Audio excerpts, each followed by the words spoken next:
શાસ્ત્રીજી મહારાજને કોટી કોટી કોટી કોટી ધન્યવાદ.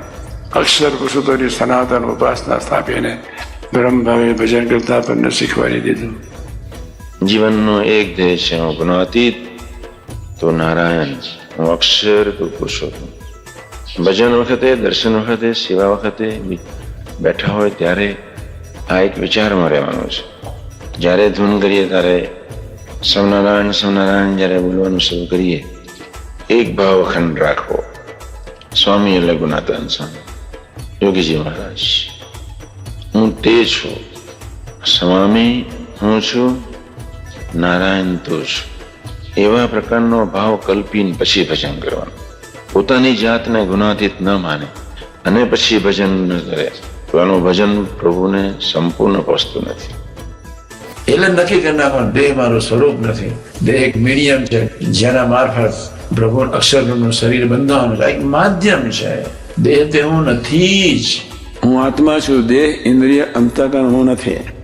હું ગુનાતી છું, આ ભાવથી જીવવાનું છે. હું અક્ષર બ્રહ્મ છું, તારે લઈને હું. જેના ફળ સ્વરૂપે બ્રહ્મ ભાવે ભજન કરીશું, દાસ ભાવે સેવા કરીશું, અક્ષર બ્રહ્મનું શરીર બાપા બોધી આપશે. જો જો જો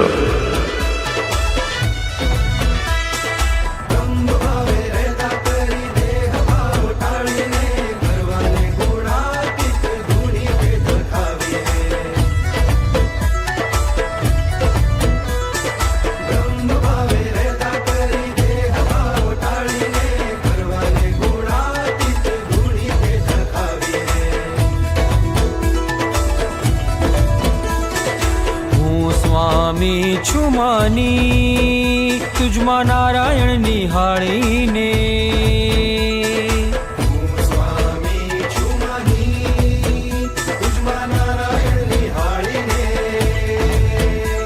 દેહ ભાવને તજું, બ્રહ્મ ભાવથી ભજું. ઓ સ્વામી છતી દેહ જે ધામ રૂપ કરે.